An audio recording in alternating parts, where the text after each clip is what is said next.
Hello दोस्तों, मुझे उम्मीद है कि आप सभी अच्छे होंगे। दोस्तों, हम बहुत सारी वस्तु और चीज़ों को ये सोचकर फेंक देते हैं कि अब ये हमारे किसी काम की नहीं है, लेकिन हर वस्तु का एक अच्छा उपयोग किया जा सकता है। यही बात अच्छे तरीके से समझाने के लिए मैं आपको एक कहानी सुनाता हूँ। एक बार भगवान बुद्ध के एक अनुयायी ने उनसे कहा कि प्रभु, मुझे आपसे एक निवेदन करना है। तो भगवान ने कहा कि बताओ, क्या कहना है।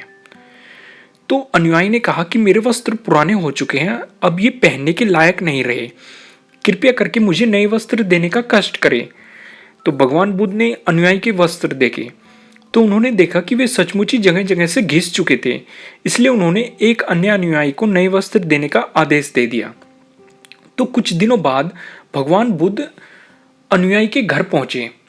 तो भगवान बुद्ध ने उससे कहा कि क्या तुमने अपने नए वस्त्रों में आराम से हो, तुम्हें और कुछ तो नहीं चाहिए। तो अनुयायी ने कहा कि धन्यवाद प्रभु, मैं इन वस्त्रों में बिल्कुल आराम से हूं और मुझे कुछ और नहीं चाहिए। तो भगवान बुद्ध ने कहा कि जब तुम्हारे पास नए वस्त्र है तो तुमने पुराने वस्त्रों का क्या किया। तो अनुयायी ने कहा कि मैं अब उन्हें ओढ़ने के लिए प्रयोग करता हूं। तो भगवान बुद्ध ने कहा, तो तुमने अपनी पुरानी ओढ़नी का क्या किया।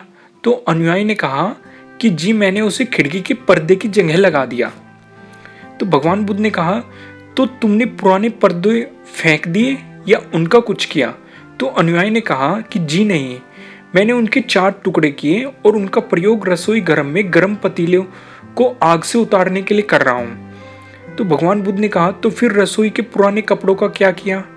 तो अनुयायी ने कहा कि अब मैं उन्हें पोछे लगाने के लिए प्रयोग करूंगा। तो भगवान बुद्ध ने फिर से कहा, तो तुम्हारे पुराने पोछे का क्या हुआ। तो अनुयायी ने कहा, प्रभु, वो अब इतने तार तार हो चुके थे कि उनका कुछ नहीं किया जा सकता था, इसलिए मैंने उसका एक एक धागा अलग कर दिया और बातियां तैयार कर ली। उन्हीं में से एक कल रात आपके कक्ष में प्रकाशित था। तो बुद्ध अनुयायी से संतुष्ट हो गए।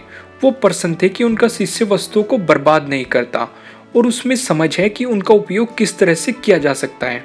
तो दोस्तों, इस कहानी से मैं आपको यही समझाना चाहता हूँ कि आज जब प्राकृतिक संसाधन दिन प्रतिदिन कम होते जा रहे हैं, ऐसे में हमें भी कोशिश करनी चाहिए कि चीज़ों को बर्बाद न करें और अपने छोटे से छोटे प्रयत्नों से इनको सुरक्षित रखें। तो दोस्तों, मुझे उम्मीद है कि आपको ये वीडियो अच्छी लगी होगी और अगर अच्छी लगी है तो इसे लाइक जरूर कीजिएगा और अगर आप हमारे चैनल पर नए हैं तो सब्सक्राइब करना बिल्कुल मत भूलिएगा। और अगर आप चाहते हैं कि ये वीडियो किसी और के काम भी है तो आप इसे शेयर भी कर सकते हैं। और आपको ये वीडियो कैसी लगी कमेंट के थ्रू मुझे बताना बिल्कुल मत भूलिएगा। Thank you.